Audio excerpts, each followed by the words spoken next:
Welcome to our channel. నేను కృష్ణ చైతన్యని. ఇవాళ మనతో పాటు సీనియర్ జర్నలిస్ట్ అబ్దుల్ రెహమాన్ గారు ఉన్నారు.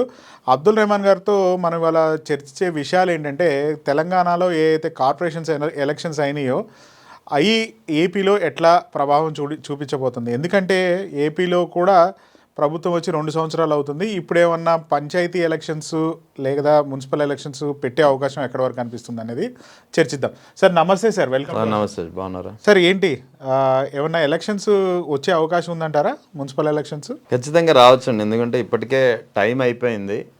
ఇప్పుడు తెలంగాణలో ఎన్నికల తర్వాత తెలంగాణలో ముఖ్యంగా అధికార పార్టీకి ఒక మంచి వాతావరణం కనిపించింది. ప్రతిపక్షం బీఆర్ఎస్ కొద్దిగా పుంజుకుంది, కానీ అనుకున్నంతగా పుంజుకోలేదని చెప్పి ఆ పార్టీ వర్గాల నుంచే వినిపిస్తుంది. సో ఎప్పుడైతే ఇక్కడ తెలంగాణలో జరిగినటువంటి మున్సిపల్ ఎన్నికలు ఇప్పుడు ఇంతకుముందు జస్ట్ ఒక 2-3 నెలల క్రితం పంచాయతీ ఎన్నికలు కూడా జరిగాయి.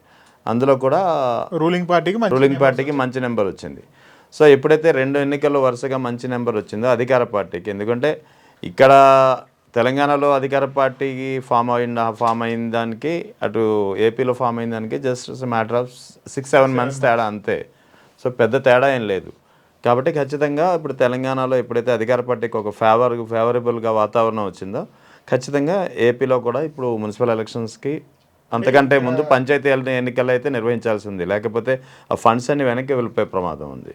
అంటే ఇది గతంలో కూడా ఫండ్స్ రిటర్న్ వెళ్ళిపోతున్నాయి, అందుకనే ఎలక్షన్స్ పెడుతున్నారు, అవును పెట్టారు. బట్ ఇప్పుడు నేను అడిగే క్వశ్చన్ ఏంటంటే, తెలంగాణలో అపోజిషన్ పార్టీస్ పోటీ అయినా చేయగలిగినాయి. గతంలో వైసీపీ పోటీ చేసినప్పుడు కూడా విత్డ్రా చేసుకుంది టీడీపీ.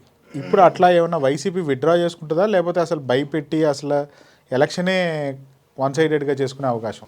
చాలా చోట్ల అయితే ఎలక్షన్ వన్ సైడ్ చేసుకోవడానికే కూటమి ప్రభుత్వం ప్రయత్నిస్తుంది. ఎందుకంటే ఇంతకుముందు మనం పులివెందుల ఇష్యూ చూసాం. పులివెందుల ఏ విధంగా అయితే ఆల్రెడీ అది ఎలక్షన్ అయిపోయిన దానికి మళ్ళీ కొంతమంది సభ్యులను వీళ్ళు లాక్కొని అక్కడ మొత్తానికి దాన్ని కైవసం చేసుకోవడానికి ఎన్ని విధాల రిగ్గింగ్, కిడ్నాప్లు వ్యవహారాలు జరిగాయో మనందరికీ తెలిసిందే.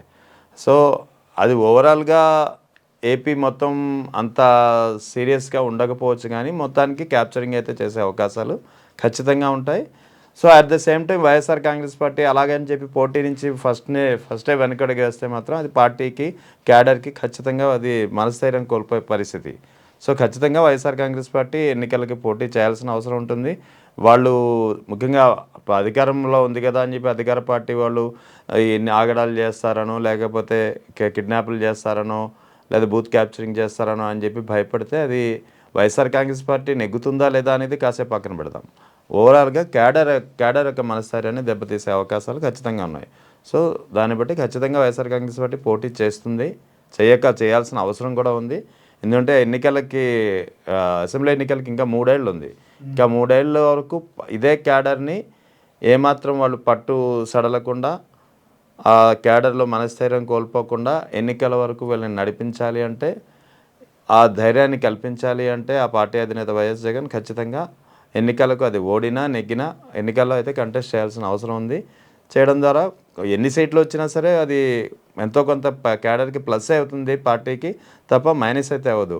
ఓడిపోయినంత పాత్రాన పార్టీకి మైనస్ అనేది ఉండకపోవచ్చు. ఎందుకంటే అలా అని చెప్పి కంటెస్ట్ చేయకపోతే ఓడిపోతే వచ్చే మైనస్ కన్నా కంటెస్ట్ చేయకపోతే వచ్చే మైనస్ ఎక్కువ ఉంటుంది. అంటే నేను అడిగిన ఇంకొక క్వశ్చన్ ఏంటంటే సార్, ఇప్పుడు ఒకవేళ కంటెస్ట్ చేసి ఓడిపోతే ఎట్లాంటి ప్రభావం ఉండబోతుంది? అదే రూలింగ్ పార్టీ కంటెస్ట్ చేసిన తర్వాత ఓడిపోతే ఇద్దరికి ఎటువైపు ఎట్లా ఉండకపోతుంది? ఖచ్చితంగా వైఎస్ఆర్ కాంగ్రెస్ పార్టీకి కంటెస్ట్ చేసి ఓడిపోతే అది కాసం కార్యకర్తలో కానీ నేతల్లో కానీ ఒక ఆత్మస్థైర్యం దెబ్బతినే అవకాశం అయితే ఖచ్చితంగా ఉంది. కానీ అలాగని కంటెస్ట్ చేస్తే ఓడిపోతే మనస్థైర్యం దెబ్బతింటుంది అనే ఒక కారణంతో కంటెస్ట్ చేయకపోతే ఇంకా మైనస్ అనేది డబుల్ అవుతుంది. సో కంటెస్ట్ చేస్తే వచ్చే లాభం కంటెస్ట్ చేయకుండా వచ్చే నష్టం కంటే చాలా ఎక్కువ. సో అందుకే కంటెస్ట్ చేయడమే మంచిది వైఎస్ఆర్ కాంగ్రెస్ పార్టీ. ఇంకా అదే సమయంలో మీరు అడిగిన రెండో క్వశ్చన్, అధికార పార్టీ ఒకవేళ ఓడిపోతే ఏంటి పరిస్థితి అనేది.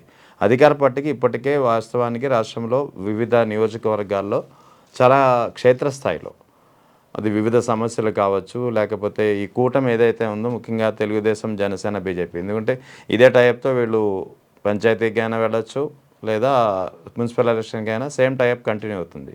సో ఇప్పటికే క్షేత్రస్థాయిలో ఈ పార్టీల మధ్య ఒక మనస్పర్ధలు వచ్చినాయి.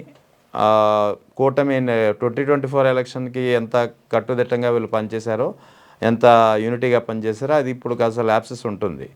సో ఇది ఖచ్చితంగా అధికార పార్టీకి ఒక మైనస్ అవుతుంది. ఒకవేళ అదే సమయంలో వీళ్ళు అధికార పార్టీ పోటీ చేసిన తర్వాత ఒకవేళ ఎన్నికల్లో ఓడిపోతే, అంటే ఎన్ని ఓడిపోతుంది ఎన్ని నెగ్గుతుందని పక్కన పెడితే, ఎన్ని ఓడిపోయినా సరే అది అంతే స్థాయిలో వీళ్ళకి మైనస్ అవుతుంది. ఎందుకంటే ఇప్పటికే వైఎస్ఆర్ కాంగ్రెస్ పార్టీకి అది ఒక అస్త్రంగా మారుతుంది. ఇప్పటికే కూటమి ప్రభుత్వం అనుసరిస్తున్నటువంటి విధానాలని బలంగా ప్రజల్లోకి తీసుకెళ్లడంలో వైఎస్ఆర్ కాంగ్రెస్ పార్టీ ఇప్పుడిప్పుడే ఒక అడుగు ముందుకేస్తుంది. తిరుమల లడ్డు వ్యవహారం చూసాం, తర్వాత భోగాపురం ఎయిర్పోర్ట్ వ్యవహారం, మెడికల్ కళాశాలల ప్రైవేటీకరణ వ్యవహారం చేసాం.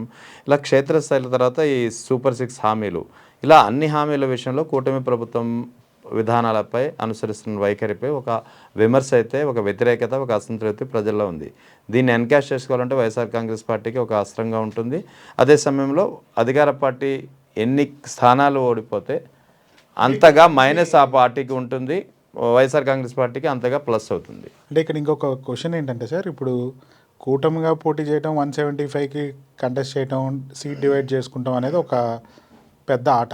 అవును. ఇప్పుడు గ్రౌండ్ లెవెల్లోకి వచ్చేసేపటికి ఏమవుతుందంటే పంచాయతీ ఎలక్షన్స్, వార్డ్ మెంబర్స్ ఇవన్నీ కూడా డిఫరెంట్ ఈక్వేషన్స్ స్థానిక ఈక్వేషన్లు ఎక్కువ ఉంటాయి. అట్లా వీటిని ఎట్లా సర్దుబాటు చేసే అవకాశం ఉందంటారు? అది ఖచ్చితంగా ఏదైతే కూటమిగా వెళ్ళాలనుకున్న ఏ ప్రభుత్వానికైనా సరే అది ఇబ్బందికర వాతావరణమే. మీరు చెప్పిన 3 పార్టీలు అయిపోతాయి. ఎగ్జాక్ట్లీ మీరు చెప్పినట్టు 175 నియోజకవర్గాల అసెంబ్లీ ఎన్నికల్లో వీళ్ళు యూనిటీగా ఉండడం అనేది వేరు. కానీ అది క్షేత్రస్థాయిలో ముఖ్యంగా ఈ పంచాయతీ ఎన్నికలు, మున్సిపల్ ఎన్నికల విషయం వచ్చేసరికి చాలా ప్రాబ్లమ్స్ వస్తాయి. ఎందుకంటే ఈ నియోజకవర్గ స్థాయి అనేటప్పటికీ కేవలం 175 నియోజకవర్గాలకే కన్ఫైన్ అయిపోతుంది కాబట్టి ఆ సమస్యని సాల్వ్ చేయడం పెద్దగా కష్టం కాకపోవచ్చు. కానీ ఇక్కడ అలా కాదు. దాదాపు రాష్ట్ర వ్యాప్తంగా ఉన్నటువంటి మున్సిపాలిటీలు, కార్పొరేషన్లు, ఇటు పంచాయతీలు, దాదాపు 1000 పైగా పంచాయతీలకు ఎన్నికలు జరగాల్సి ఉన్నాయి. ఈ ఈక్వేషన్లో ఎలా ఉంటుందంటే అక్కడ రిజర్వేషన్లు ఉంటాయి. ఆ రిజర్వేషన్లు దాటుకోవాలి, ఇక కుల సమీకరణాలు దాటుకోవాలి, లోకల్ లీడర్షిప్ ఉంటుంది, లోకల్ సమస్యలు ఉంటాయి.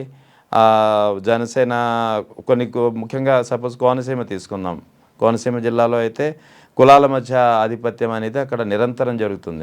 అది జనసేన టీడీపీ ఆల్రెడీ మాకని పోటీగా ఉన్నట్టు ఇప్పటికే చాలా ముఖ్యంగా ఈ కోనసీమ కానీ ముఖ్యంగా ఉమ్మడి ఉభయ గోదావరి జిల్లాలు ఉన్నాయి కదా, అంటే తూర్పుగోదావరి జిల్లా, పశ్చిమ గోదావరి జిల్లా, కాకినాడ, కోనసీమ, ఇటు ఏలూరు, ఈ 5 జిల్లాలు మనం తీసుకుంటే మాత్రం ఖచ్చితంగా అది జనసేన టీడీపీ మధ్య ఈ స్థానిక ఎన్నికలు ఏదైతే పంచాయతీ ఎన్నికలు కావచ్చు, తర్వాత మున్సిపల్ ఎన్నికలు కావచ్చు, ఇవి చాలా పెద్ద సమస్యగా మారుతాయి. ఎందుకంటే వార్డుల విభజన ఉంటుంది. వార్డుల్లో అభ్యర్థులు నిలబెట్టే చోట కౌన్సిలర్లు కావచ్చు, కార్పొరేటర్లు కావచ్చు, అటు పంచాయతీలు అయితే వార్డు మెంబర్సు, తర్వాత ఎంపీపీల విషయంలో కావచ్చు, వైస్ ఎంపీపీల విషయంలో కావచ్చు, చాలా పెద్ద తతంగమే ఉంటుంది. చాలా పెద్ద హర్డిల్ని దాటుకుని కూటమి ప్రభుత్వం ముందుకెళ్లాల్సి ఉంటుంది. అక్కడ ఏమాత్రం పట్టుసాడలినా ఇది ఆ కూటమి ప్రభుత్వానికి ఖచ్చితంగా ఒక మైనస్ అవుతుంది.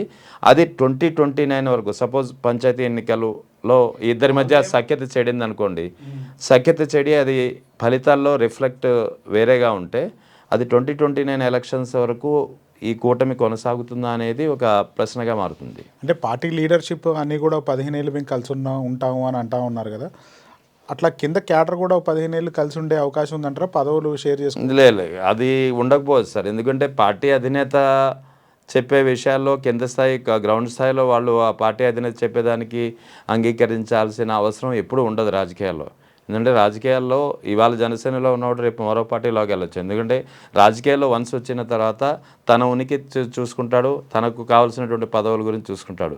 ఎందుకంటే అంత నిస్వార్థంగా రాజకీయాల్లోకి వచ్చేవాళ్ళు ఇప్పుడైతే ఎవరు లేరు. సో ఎవరైనా సరే అల్టిమేట్గా తన పరిస్థితి ఏంటి, తన పదవి ఏంటనేది చూసుకుంటారు. సో అధినేతలు ఇద్దరు కాంప్రమైజ్ అయ్యి మరో 15 ఏళ్ళు రాజకీయం చేద్దాం, మరో 15 ఏళ్ళు టీడీపీ అధినేత లేదా చంద్రబాబు ముఖ్యమంత్రిగా ఉండాలని చెప్పి పవన్ కళ్యాణ్ పదే చెబుతున్నా గ్రౌండ్ స్థాయిలో ఇప్పటికే దానిపై ఒక అసంతృప్తి తీవ్రంగా ఉంది.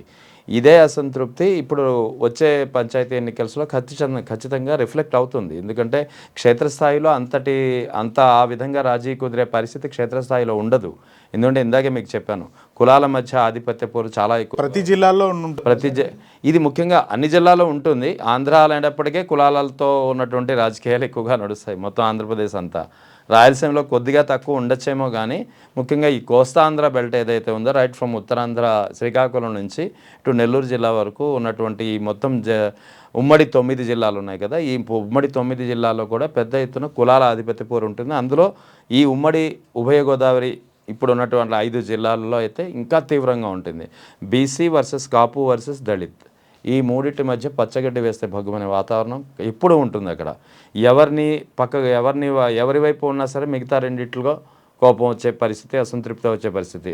సో ఇవన్నీ దాటుకుని ఆ ఓట్ షేరింగ్ అని సీట్ షేరింగ్ అని అనేది అది ఇంపాసిబుల్ పంచాయతీ ఎన్నికలు ఖచ్చితంగా. అందుకే కూటమి ప్రభుత్వానికి పంచాయతీ ఎన్నికలు, మున్సిపల్ ఎన్నికల్లో ఇదే కూటమి టైఅప్తో ఇదే భాగస్వామ్యంతో వెళ్ళాలనేది ఒక నిజంగా కత్తి మీద సాము లాంటిదే.